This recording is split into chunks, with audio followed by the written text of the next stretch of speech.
Hello students, आज मैं आप लोगों को आधारभूत जो अंक गणित का आधारभूत प्रमेय है उसके बारे में समझाने चल रहा हूँ।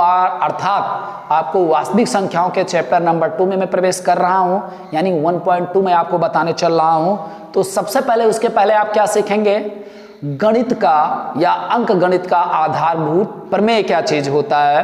तो इसको समझने के लिए सबसे पहले आपको ये ज्ञान होना चाहिए कि आपकी जो संख्याएं हैं किनको आप भाज्य संख्या कहते हैं और किनको अभाज्य संख्या कहते हैं। तो चलते हैं, हम आपको भाज्य संख्या के बारे में थोड़ा बहुत बता रहे हैं जो कि आप बहुत पहले से जानते हैं, फिर भी मैं आपको समझा रहा हूं। देखिए यहाँ पे भाज्य संख्या किसे कहते हैं। भाज्य संख्या या संख्याएं भी आप कह सकते हैं, भाज्य संख्याएं। यदि मैं हेडिंग छोड़ता हूं तो इसके बारे में आप समझिए थोड़ा।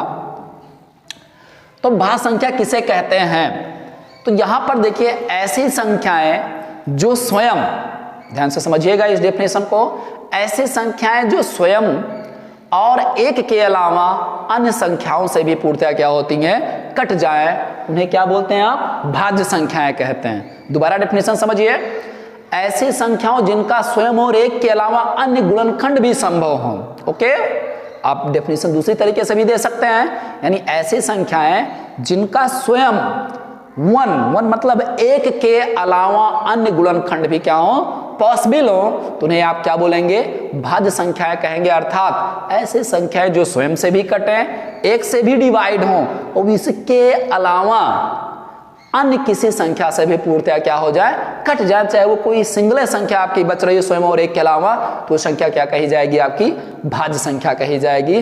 तो इसी तरीके से अभाज्य संख्या के बारे में आप समझ सकते हैं। अभाज्य संख्या के डेफिनेशन आप इसी में से काट के जो मैंने आपको डेफिनेशन बताया आप दे सकते हैं।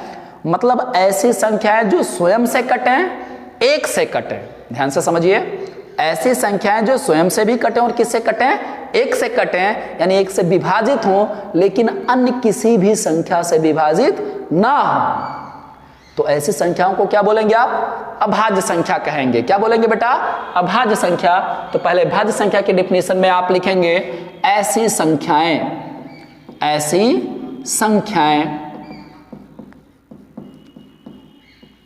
जो एक व स्वयं के अलावा अन्य संख्याओं से भी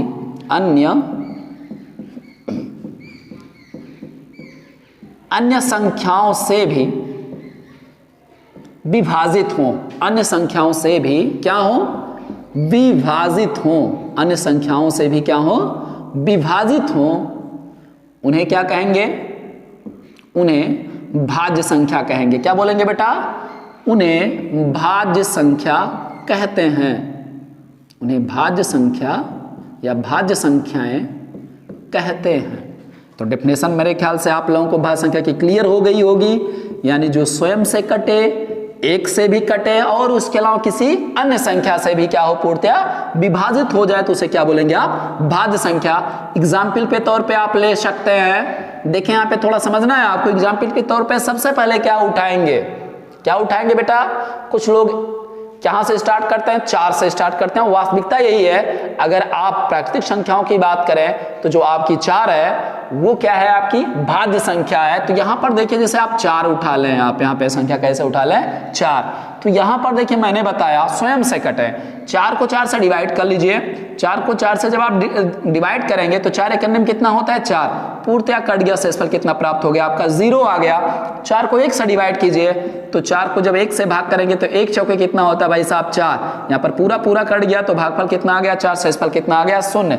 और यहाँ पर देख रहे हैं जो संख्या 4 है, जो संख्या क्या है भाई साहब, 4 है, वो एक अन्य संख्या अर्थात 2 से भी क्या हो जा रही, पूर्णतः कट जा रही। तो दूनी कितना होता है भाई साहब, 4 होता है। तो यहाँ पर देख रहे हैं 4 स्वयं से भी कट रही है, 4 एक से भी कट रही है और 4 किससे भी कट रही है, 2 से भी। स्वयं और एक के अलावा एक दूसरा गुणनखंड क्या तैयार इसका हुआ, 2 तैयार हुआ, इसलिए 4 को क्या बोलेंगे भाई साहब, भाज्य संख्याएं कहेंगे। इसी तरीके से आपकी ढेर सारी संख्याएं आगे मिलेंगी, आपकी 6 आ जाए, 6 आप जानते हैं 1 से भी कटेगा, 6 से भी कटेगा, साथ साथ 2 और किससे कटेगा, 3 से भी कटेगा।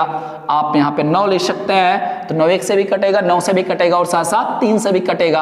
आदि ऐसे ढेर सारी भी संख्याएं आपको प्राप्त हो जाएंगी। तो इन्हीं संख्याओं क्या बोलते हैं बेटा, भाज्य संख्या कहते हैं। थोड़ा अभाज्य के बारे में मैं आपको यहीं पे समझा दे रहा हूं। देखिए अभाज्य संख्या किसे बोलेंगे, अभाज्य संख्या, अभाज्य संख्या या संख्याएं आप जो भी हेडलाइन छोड़िए। तो यहां पर देखिए इसकी डिफिनेशन कैसे दी जाती है, तो इसी में से आपको यहीं तक लेना है। ऐसी संख्याएं जो एक व स्वयं से कटें, यानी स्वयं से विभाजित हो, उन्हें क्या बोलेंगे आप, अभाज्य संख्या कहेंगे। लिखेंगे ऐसी संख्याएं, क्या लिखेंगे बेटा, ऐसी संख्याएं जो स्वयं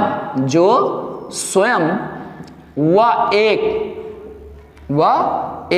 स्वयं व एक के अलावा अन्य किसी संख्या से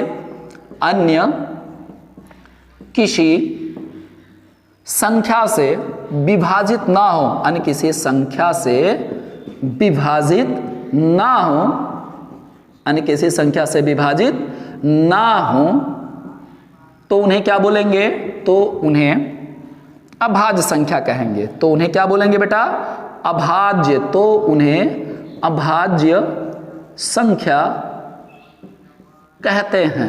ओके, मेरे ख्याल से दोनों की डिफिनेशन आपको बखूबी समझ में आ गया होगा। इसके लिए एक एग्जाम्पल ले लेते हैं। तो यहाँ पर इक्वेशन मतलब कोई एग्जाम्पल ले लेते हैं। तो यहाँ पर एग्जाम्पल आप मान लीजिए 2 की ले रहे हैं। कितना ले रहे हैं आप, 2 की ले रहे हैं। यहाँ पर मैंने 1 नहीं लिखा, अभी उसके बारे में मैं समझाऊंगा। तो यहाँ पर आप सबसे छोटी संख्या जो आपकी अभाज्य है, जो कि समभी है साथ साथ, वो क्या है भाई साहब, 2 है। तो यहाँ पर अगर आप 2 लेते हैं तो 2 किससे डिवाइड होता है, 1 से कट जाता है, 1 दूना कितना हो गया 2, शेषफल 0 आ गया। 2 स्वयं से भी कट जाता है, 2 1 के 2 आ गया, तो कितना शेषफल आ गया 0 आ गया। इसके अलावा 2 किसी अन्य प्राकृतिक संख्या या पूर्णांक से विभाजित नहीं होगा पूर्णतया, इसलिए आप इसे क्या बोलेंगे जी, अभाज्य संख्या कहेंगे। और हमेशा याद रखिए सबसे छोटी अभाज्य संख्या क्या है, 2 है। क्या है, 2 है, जो कि साथ साथ क्या है, सम संख्या भी है। यानी केवल एक ऐसी सम संख्या आपकी बनी है जो कि क्या है जी, अभाज्य है। और सबसे छोटी अगर अभाज्य संख्या कोई पूछे तो वो क्या बोलेंगे जी, 2 बोलेंगे। और इसके अलावा अगर आप विषम में कोई पूछे कि सबसे छोटी अभाज्य संख्या क्या है विषम में, तो क्या आप बोलेंगे बेटा, 3 बोलेंगे, क्योंकि 3 जो है वो साथ साथ क्या है, विषम भी है और इसका अन्य कोई गुणनखंड एक और स्वयं के अलावा नहीं है, इसलिए इसे क्या पढ़ते हैं बेटा, अभाज्य कहेंगे। फिर 5 आ गया, फिर आपका 7 आ गया। इसी तरीके से आपका क्या हो जाएगा, बढ़ता चला जाएगा। तो मेरे ख्याल से अभाज्य संख्या और भाज्य संख्या के बारे में आप विधिवत समझ चुके होंगे इन एग्जाम्पलों के द्वारा, इन डेफिनेशंस के द्वारा। अब आते हैं हम 1 पर। आपसे यदि कोई पूछे कि 1 क्या है, तो 1 इन दोनों में से कोई संख्या नहीं है। यहां पे थोड़ा समझिए, ना 1 भाज्य हो, ना ही क्या है, अभाज्य, उसको केवल विषम के अंतर्गत रखा जाता है। तो हमेशा याद रखेंगे यदि 1 कहीं लिखा रहे तो 1 ना तो भाज्य हो, ना ही क्या है, अभाज्य है। ओके, तो चलते हैं आपके चैप्टर की तरफ। यानी जो मैंने अभी आपको बताया, क्या मैंने अभी बताया, अंक गणित का आधारभूत प्रमेय, वो मैं आपको समझाने चल रहा हूं। ओके स्टूडेंट्स, जैसा कि मैंने अभी आपको बताया कि मैं आपको दूसरा चैप्टर अर्थात 1.2 पढ़ाने के लिए चल रहा हूं। तो देखिए यहां पर उसको पढ़ने के पहले मैंने आपको अभी भाज्य और अभाज्य के बारे में आपको समझाया। तो वो समझने के पश्चात आप यहां पर आइए, जो आपके मैथमेटिकल जो कॉन्सेप्ट है, यहां पर अंक गणित की आधारभूत प्रमेय क्या चीज होती है, ये थोड़ा आपको समझना है। इन्होंने जो गास गणितज्ञ थे, फ्रेडरिक गॉस, उन्होंने इस नियम का प्रतिपादन किया था। तो उनका नाम ना देके इसको क्या बोला गया है, अंक गणित की आधारभूत प्रमेय।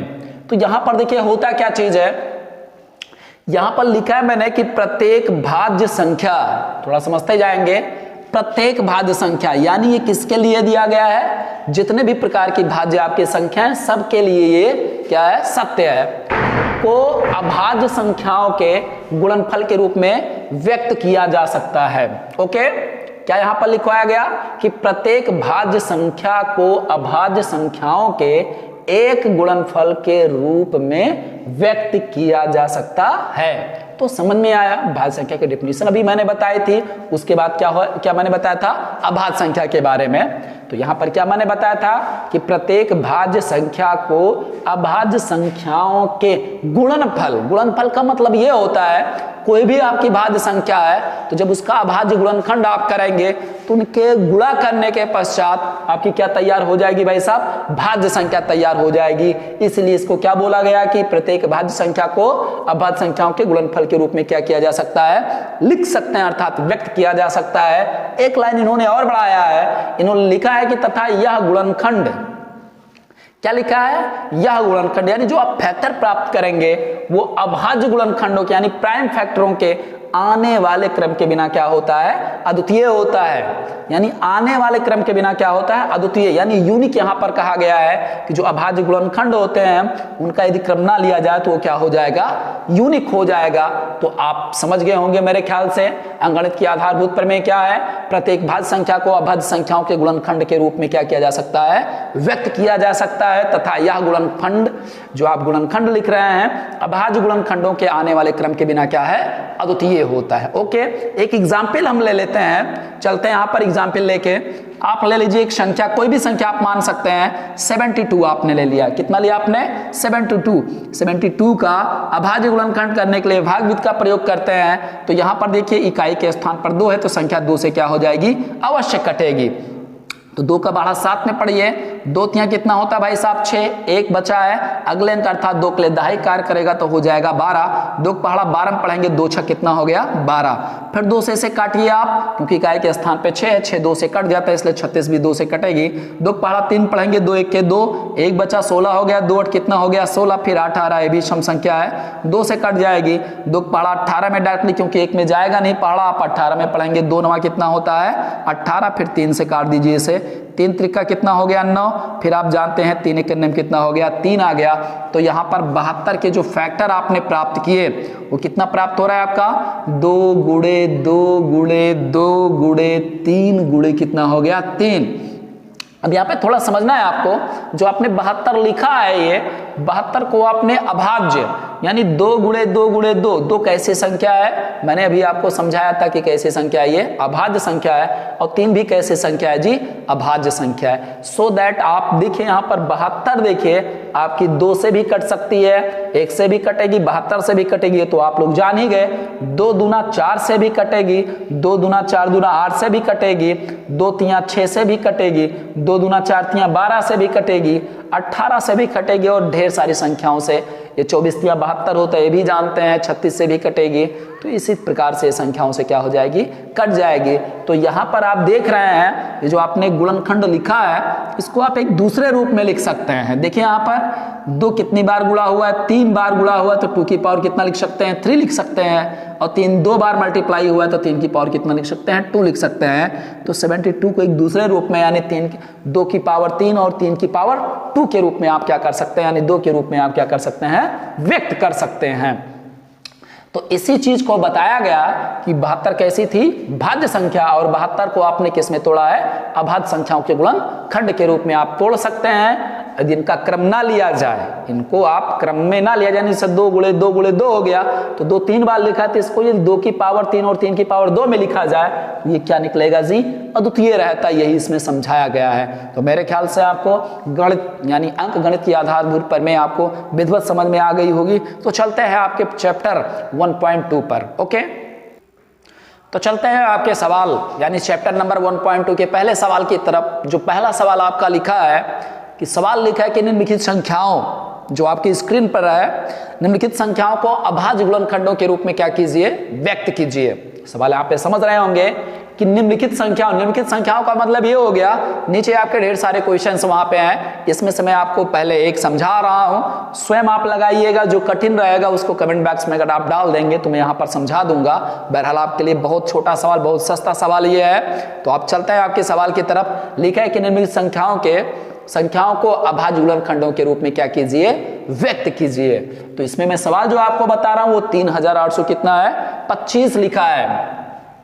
सवाल जो आपका पहला है यहां पर क्या लिखा है, संख्या दी गई है 3825। ओके, कितना दिया गया है 3800 कितना लिखा है भाई साहब, 25 लिखा है। तो थोड़ी बड़ी संख्या है आपके सवाल के हिसाब से, इसलिए मैं आपको बता रहा हूं, और छोटी छोटी संख्या दी गई वो आप लोग कीजिएगा।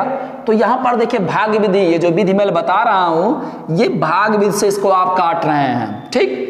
तो यहां पर देखिए इकाई के स्थान पर क्या लिखा है, 5। तो ये संख्या सम नहीं है, आप समझ जाएंगे ये संख्या कैसी है जी, विषम है, क्योंकि ये संख्या 2 से डिवाइड नहीं होगी। अगर 2 से नहीं कट रही है तो जो कि जितने भी आपके अपवर्त्य आते हैं उनमें से किसी से भी ये नहीं कटेगा, मल्टीपल जो होते हैं उसमें से किसी से नहीं कटेगा, अर्थात ये किसी विषम संख्या से ही विभाजित होगी। तो यहां पर चलते हैं, यहां पर देखिए थोड़ा विभाजता के नियम भी मैं आपको समझा रहा हूं। यहां पर देखिए 3 से कटने, कोई भी संख्या 3 से कैसे कटती या फिर 9 से कटती, दोनों का एक ही नियम है। तो इसके लिए आप जो संख्या दी रहे इसके अंकों को आप जोड़ लीजिए। क्या करेंगे, इनके अंकों को आप जोड़ लीजिए। तो आप 3 में 8 जोड़ेंगे, 8 3 कितना हो जाएगा 11, 11 में 2 जोड़ेंगे, 11 2 कितना हो गया आपका 13 हो गया, और 13 में जैसा ही 5 जोड़ते हैं कितना हो जाता है 18 हो जाता है। तो 18 आप देखिए 18 3 से कट जाता है और 18 9 से भी कटता है। तो यहाँ पे प्राइम फैक्टर्स आपको निकालना है। तो यहां पर आप देख रहे हैं कि जो संख्याओं का योग निकला है 18, वो 3 और 9 से पूर्णतः क्या हो जा रहा है, विभाजित हो जा रहा है। तो इसलिए 3825 3 से क्या हो जाएगी, पूर्णतः विभाजित हो जाएगी। तो यहां पर देखिए आप 3 से पहले संख्या को कट कीजिए। तो 3 का पहाड़ा 3 में पढ़ेंगे कितना हो जाएगा 1। भाग के बारे में ज्यादा नहीं समझा रहा हूं मैं, थोड़ा आप समझिए। अगर यहां पर यानी भाजक में केवल 1 अंक है तो सबसे पहले नियम होता है कि आप भाजक यानी भाज्य के एक ही अंक में पहाड़ा पढ़िए। यदि उसमें पहाड़ा नहीं जा रहा है, 0 टाइम्स जा रहा है, तब आप 2 अंक लेते हैं। तो 3 का पहाड़ा 3 में 1 बार गया, 3 पहाड़ा 8 में पढ़िए, 3 दूना 6, 2 आपका रिमेन बचा यानी 2 आपका बचा, 2 2 के लिए दाहिक कार 22 हो जाएगा, 3 7 21 हो गया, फिर 1 बचा, 21 से 1 22 होता है, 5 के लिए दाहिक कार यानी 15 हो जाएगा, 3 5 कितना हो गया 15। फिर देखिए यहां पर 3 से काटिए, क्योंकि ये संख्या 9 से कट रही थी तो आपको सोचना विचारना नहीं है। 3 से काटा है, 3 से फिर काटेंगे इसे, 3 चौक कितना हो जाएगा आपका 12, 12 12 पूरा कट गया आपने, साथ में पहाड़ा पढ़ेंगे, 3 दूना कितना हो जाएगा 6, 1 बचा, 3 5 कितना हो गया आपका 15। इसके बाद देखिए क्या संख्या 3 से कट रही है, 4 2 6 5 कितना होता है 11। संख्या 3 से या 9 से नहीं कटेगी, अर्थात अब संख्या को 3 या 9 से नहीं काट सकते आप। इकाई के स्थान पे आप देख रहे हैं भाई साहब 5 है, तो संख्या 5 से अवश्य कटेगी, तो 5 से आप काट लीजिए इसे।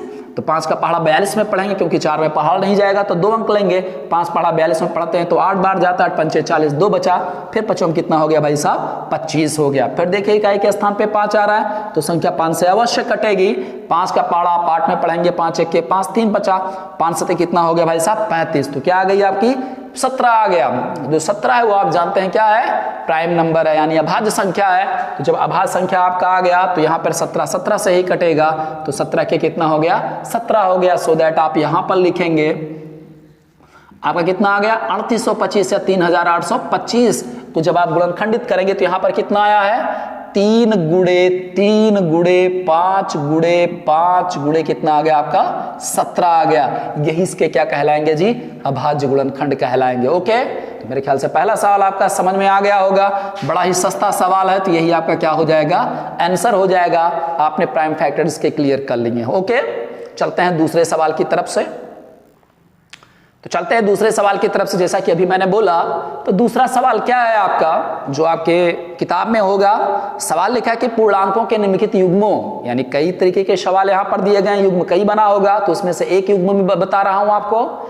कह रहा है कि पूर्णांकों के निम्नलिखित युग्मों का एचसीएफ और एलसीएम ज्ञात करना है, वो भी अभाज्य गुणनखंड विधि द्वारा। किसके नियम द्वारा, अभाज्य गुणनखंड विधि द्वारा।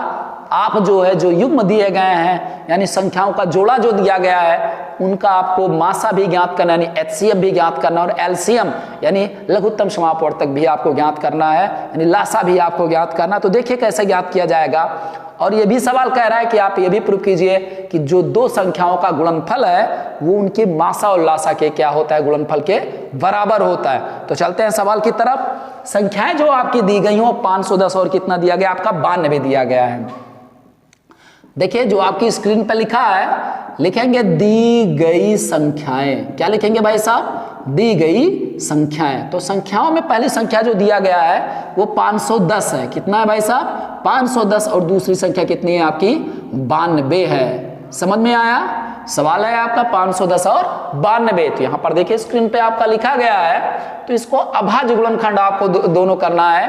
तो आप लिखेंगे यहाँ पर देखिए दोनों का आप यहाँ पे अभाज्य गुणनखंड कर लीजिए, लिखेंगे सो दैट 510 चाहे यहाँ पे बराबर लिख दीजिए, यहाँ पे गुणनखंड मैं कर दे रहा हूं। देखिए यहाँ पे 510 बराबर कितना होगा, तो देखिए इकाई के स्थान पर 0 है तो संख्या 2 से कट जाएगी, तो 2 से काटिए, पहले 2 का पहाड़ा 5 से पढ़ेंगे, 2 दूना 4, 1 बचा 11 हो जाएगा, 2 पंचे 10, फिर 1 बचा 2 पंचे 10। यहाँ पर इकाई के स्थान पर 5 आ रहा है, अब संख्या 2 से नहीं कटेगी। ओके, अब इनको जोड़ लीजिए, 5 2 7 5 12, संख्या 3 से कट जाएगी, तो 3 से यहाँ पे काटिए, 3 पहाड़ा 2 में जाएगा नहीं, 25 में पढ़ेंगे, 8 3 कितना हो जाएगा 24, 1 बचा 3 5 कितना हो गया 15, 8 5 कितना होता है 8 5 13, संख्या 3 से भी नहीं कटेगी। अब 5 से काट लीजिए इसको, 5 पहाड़ा 8 में पढ़िए, 5 चक्के 5, 5 3 8 होता है 35 हो जाएगा, 5 से कितना हो गया 35, 17 जानते हैं यानी कि संख्या से नहीं कटता, 17 किससे कटेगा 17 से। तो 510 को आप क्या लिखेंगे अभाज्य गुणनखंड के रूप में, 2 गुणे 3 गुणे 5 गुणे कितना हो जाएगा आपका 17 हो जाएगा। ओके, अब यहाँ पे दूसरी संख्या कितनी है आपकी 92, कितनी है आपकी 92, यहाँ पे लिखेंगे।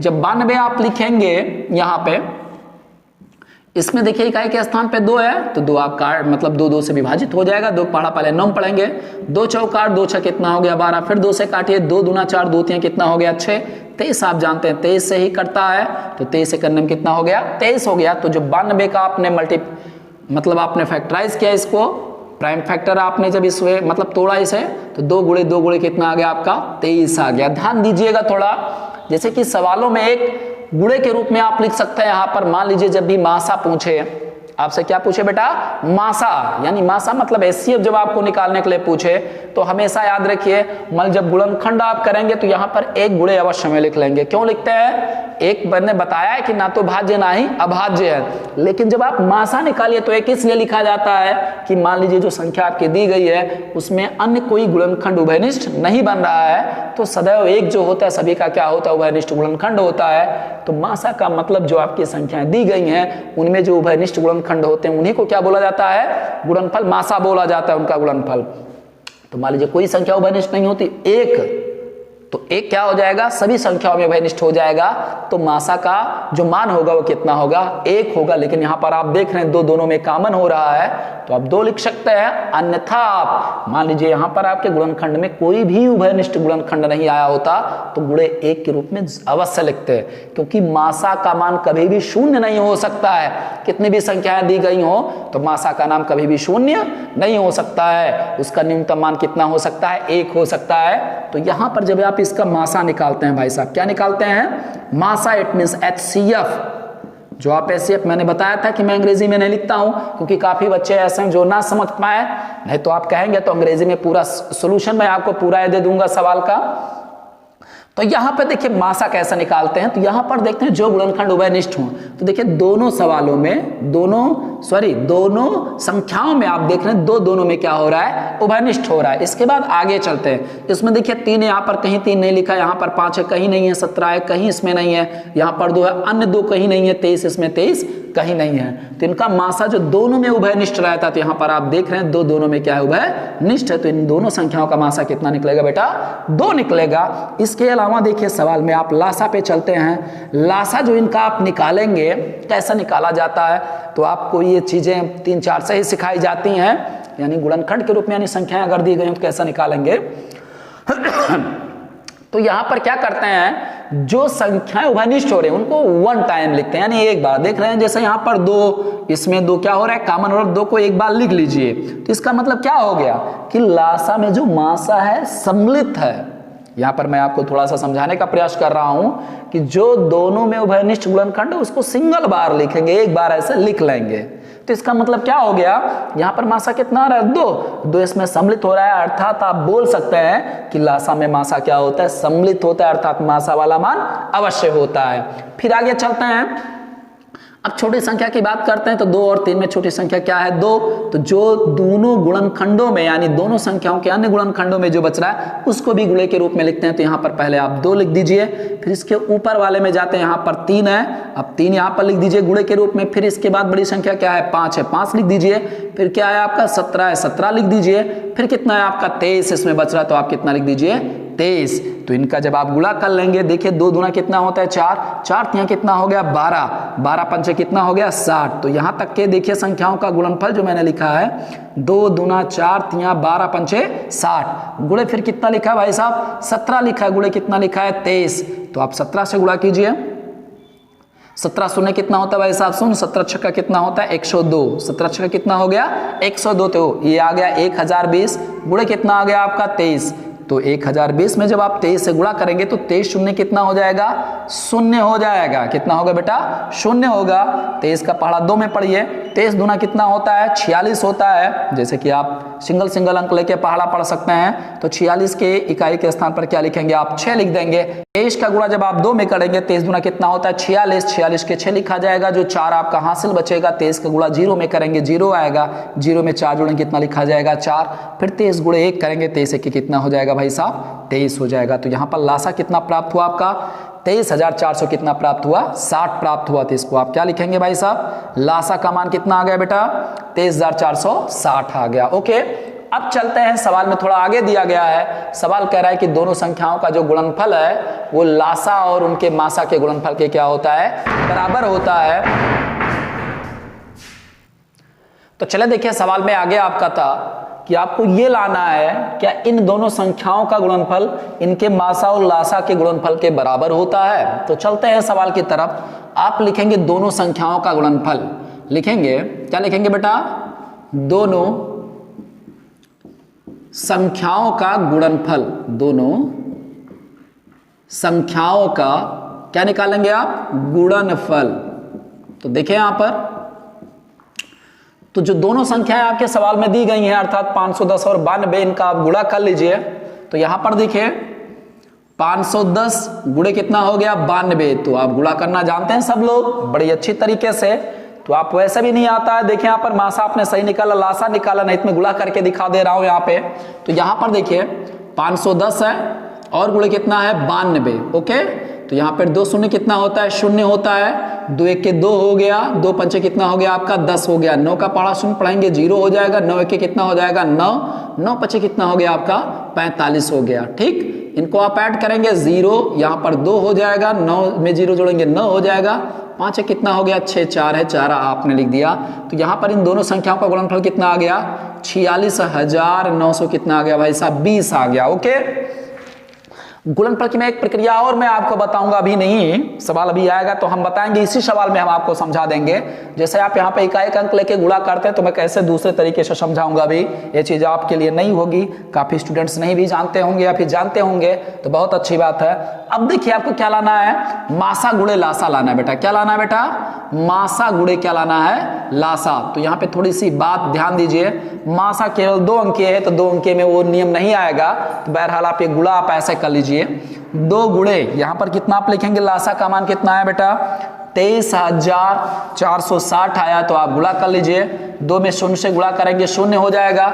2 6 कितना हो जाएगा 12, 2 चौका 8 है कितना हो गया 9, 2 तिया भाई साहब हो गया 6, 2 दूना कितना हो गया 4। तो आप क्या देख रहे हैं, संख्याओं का जो गुणनफल निकल रहा है वो भी 46,920 है और मासा गुणे लासा का भी मान 46,900 कितना आ रहा है 20 आ रहा है। तो दोनों देखिए इसके दाएं पक्ष आपस में क्या है बराबर, तो बाएं पक्ष भी आपस में क्या होंगे बराबर होंगे। इनको आप समीकरण मान के भी लिख सकते हैं। इसे इक्वेशन फर्स्ट मान लीजिए, इक्वेशन क्या मान लेंगे आप सेकंड। तो यहाँ पर एक लाइन में थोड़ा सा लिखेंगे, आप लिखेंगे समीकरण, क्या लिखेंगे बेटा समीकरण फर्स्ट व सेकंड से आप क्या सिद्ध कर रहे हैं कि 2 संख्याओं का गुणनफल, यानी 2 संख्याओं का गुणनफल, 2 संख्याओं का गुणनफल, जो 2 संख्याओं का आपका गुणनफल है वो मासा और लासा के गुणनफल के क्या है बराबर है।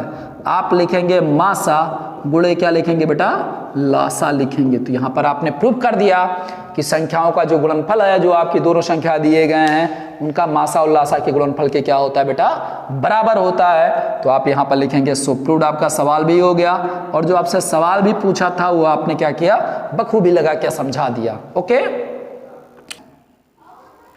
तो देखिए आपका तीसरा जो क्वेश्चन है यहाँ पे आपकी स्क्रीन पर है। सवाल आपका लिखा है कि संख्या 6, 72 और 120 का अभाज्य गुणनखंड करके HCF और LCM ज्ञात कीजिए। ठीक, सवाल समझ गए होंगे। जो तीसरा क्वेश्चन आपका है, यहां पर 3 संख्याएं आपकी दी गई हैं।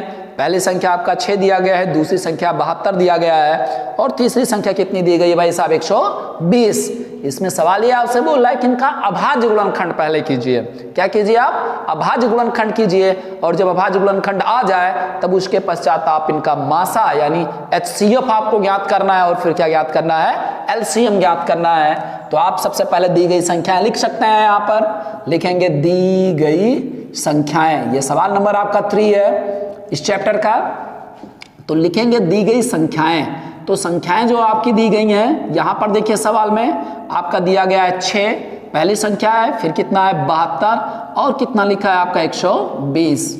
छोटा सा एग्जाम्पल लेके मैं आपको बता रहा हूं, ऐसे आप समझिएगा। तो यहां पर पहली संख्या आप लिखेंगे, चूंकि 6 इज इक्वल टू 6 बराबर 6 का गुणनखंड आप जानते हैं, 2 तिया बेटा कितना होता है? 6 होता है। तो 6 को वहां पे मैं नहीं समझा रहा हूं, यहीं पे समझिए। 72 का गुणनखंड देखिए यहां पर ऐसे किया जाएगा। तो इकाई के स्थान पे 2 है, तो 2 संख्या 2 से कट जाएगी। 2 पहाड़ा 6 में पढ़िए, 7 में पढ़िए। 2 तिया 6, 2 6 कितना हो गया बेटा? 12। फिर 2 का पहाड़ा पढ़िए आप 36 में, 2 1 के 2, 2 8 में 16 होता है। फिर 2 से काटिए, 2 9 में 18 होता है। फिर 3 से काट लीजिए, 3 त्रिका 9, फिर 3 1 के कितना हो गया? 3। तो 72 के जो अभाज्य गुणनखंड आपने प्राप्त किया, 2 गुणे 2 गुणे 2 गुणे 3 गुणे कितना हो गया? 3 हो गया। इसी तरीके से 120 पे आ जाइए। जब 120 पे आप आएंगे तो यहाँ पर इकाई के स्थान पर 0 है, तो संख्या 2 से अवश्य कटेगी। 2 पढ़ा 1 में जाएगा नहीं बेटा, तो 12 में पढ़ेंगे। 2 6 कितना हो गया? 12। फिर 0 है तो 2 में 0 का पढ़ा 0 बार जाएगा। फिर पढ़िए 60 में पढ़ा 2 तिया कितना होता है? 6, 2 0 0 होता है। फिर 2 का पढ़ा 30 में पढ़ेंगे, 2 1 के 2, 2 5 कितना हो गया बेटा? 2 5 कितना हो गया? 10, यानी 15 दूना कितना होता है? 23। फिर आप इसको 3 से आप काटेंगे, 3 5 कितना हो गया? 15। फिर 5 1 के बेटा कितना निकल आया? 5। तो यहाँ पर देखिए जो आप 120 का गुणनखंड कर रहे हैं, आप 120 का जब आप गुणनखंड कर रहे हैं तो वहां पर आपका निकल रहा है 2 गुणे 2 गुणे 2 गुणे 3 गुणे बेटा कितना निकल रहा है? 5 निकल रहा है। ठीक है ना? तो यहां पर आप क्या देख रहे हैं? यहां पर आपने सबका फैक्टर कर लिया, यानी प्राइम फैक्टर आपने निकाल लिया, भाज्य गुणनखंड निकाल लिए। तो आपका HCF पहले निकालना है। तो आप HCF इज इक्वल टू आप लिख सकते हैं, यहां पर देखिए 3 संख्याएं दी गई, तो तीनों में जो उभयनिष्ठ रहेंगे उन्हीं को आप HCF की संज्ञा देंगे। तो यहां पर देख रहे हैं 2 दोनों में उभयनिष्ठ दिख रहा है, फिर तीनों में 2 उभयनिष्ठ है। ओके, तो यहाँ पर 6, 72 और 120 में 2 उभयनिष्ठ हो रहा है। इसके अलावा आप देखिए 3 यहाँ पर है, 3 इसमें भी और 3 इसमें भी है। तो 2 गुणनखंड तीनों में आपके निकल रहे हैं, अर्थात 2 गुणे कितना लिखेंगे आप? 3। 3 दूना बेटा कितना हो जाएगा? 6 हो जाएगा। यदि ये संख्याएं घातांक के रूप में दी रहे हैं तब कैसे HCF निकालते हैं? याद रखेंगे यहाँ पर यदि इनको आप 72 को जो आपने लिखा है घातांक के रूप में हम लिख दे रहे हैं तो 2 की पावर 3 हो जाएगा यहाँ पर, और 3 की पावर कितना हो जाएगा बेटा? 2 हो जाएगा। इसको घातांक में मैं लिख दे रहा हूँ। 2 की पावर आपका 3 प्राप्त हो गया, गुणे 3 की पावर 1 और गुणे 5 की पावर 1। यहाँ पर अगर आप लिखें तो 2 की पावर 1 और 3 की पावर 1। तो यहाँ पर जब आप पावर्स में आपकी संख्याएं दी रहे तब कैसे HCF निकाला जाता है? तो जो न्यूनतम घातांक तीनों में उभयनिष्ठ रहेगी, क्या मैंने बोला बेटा? जो न्यूनतम घातांक तीनों में उभयनिष्ठ रहेगी उसी को आप HCF बोलेंगे। तो यहाँ पर देख रहे हैं 2 की पावर n यहाँ पर है, 2 की पावर 3 है, 2 की पावर 3। तो न्यूनतम घातांक कितनी है? 2 की पावर 1 है। तो यहाँ पर गुणनखंड में पहला क्या रहेगा? 2 रहेगा। और यहाँ पर देख रहे हैं 3 की पावर 1 है, 3 की पावर 2 है, 3 की पावर 1 है। तो 1 और 2 में न्यूनतम घातांक कितनी बनेगी जी? 3 की पावर 1 बनेगी। तो HCF कितना निकल जाएगा? 2 × 3 इज इक्वल टू कितना हो जाएगा? 6। आगे आपसे LCM भी पूछा है, तो LCM बराबर मैंने अभी बताया था जो HCF होता है उसे सिंगल टाइम लिखते हैं, अर्थात 2 गुणे 3 आप यहाँ पर लिख लेंगे तुरंत का तुरंत। इसमें कोई आपको सोचना विचारना नहीं है, अर्थात फट से आप लिखेंगे। अब यही दोनों संख्याएं बचनी, जो गुणनखंड आपके नहीं इसमें उभयनिष्ठ हैं उनको भी लिख दीजिए। देखिए 2 गुणे 2, 2 गुणे 2 यहाँ पर भी है, तो 2 गुणे 2 सिंगल टाइम लिखा जाएगा, अर्थात 2 गुणे कितना लिखेंगे? 2। फिर आगे 2 नहीं लिखेंगे आप। ये 3 गुणे 3 जो था आपका 3 ये आप लिख चुके हैं। यहाँ पर आपका क्या यहाँ पे बच रहा है? 3 बच रहा है। इसमें क्या बच रहा है बेटा? 5 बच रहा है। तो गुणे कितना लिख लेंगे आप? 5 लिखेंगे। तो इनको आप क्रम से गुणा कर सकते हैं। 2 तिया 6 दूना 12 दूना 24 तिया कितना हो गया? 72। 24 तिया बेटा कितना हो गया? 72 हो गया। और गुणे कितना हो गया आपका? 5 हो गया। 5 से पढ़ा 72 में पढ़िए, 5 दूना कितना हो गया बेटा? 10 हो गया। 5 7 35, 35 में एक जोड़े कितना हो जाएगा आपका? 36। तो इसका LCM आपने बेटा कैसे निकाल लिया? आपने कितना निकाला? 360 निकल गया। ओके, तो ये क्या नियम होता है, अभाज्य गुणनखंड यानी प्राइम फैक्टर्स करके आप क्या निकाल रहे हैं, एचसीएफ और क्या निकाल रहे हैं, एलसीएम। तो एचसीएफ मैंने बताया था, इसको मासा बोलते हैं, एलसीएम को क्या बोलते हैं जी, लासा कहा जाता है शॉर्टकट में। तो मेरे ख्याल से आप सवाल बखूबी समझ गए होंगे। तो इसी के साथ जो आपकी वीडियो है ठीक आपकी पूरी हुई, और आप इस सवाल को बखूबी लगाइए। जहां पर भी सवाल आपको जितने भी दिखें उनको आप विधिवत समझिए और लगा के उनको रहिए आप, ठीक। क्योंकि बच्चों के अंदर एक गुण होता है कि आज नहीं तो कल नहीं आज ही होना चाहिए। तो आप जब भी सवाल लगाने बैठिए तो आप पूरा विधिवत लगाइए, कमी अपनी दूर कीजिए। सवाल जैसे मैं लगाता हूं उसी तरीके से आप सवाल लगाइए। इससे ये रहेगा कि बोर्ड्स में आपको कोई भी कहीं पर भी आपका 1/4 नंबर भी आपका नहीं कटेगा। ओके बेटा, तो आप इस वीडियो को देखे होंगे, शायद आप लोगों को अच्छा लगा होगा। मैंने अपनी तरफ से अच्छा बनाने की कोशिश की, आपको अच्छे तरीके से समझाने की कोशिश की है। तो आप इस चैनल को यदि नहीं सब्सक्राइब किए तो सब्सक्राइब कीजिए, और अपने जो हित मित्र यानी सहपाठी जो हैं उनसे भी इस चैनल के बारे में चर्चा कीजिए, उनको भी वीडियो दिखाइए, उनसे भी इस चैनल को सब्सक्राइब करने के लिए कहिए बेटा।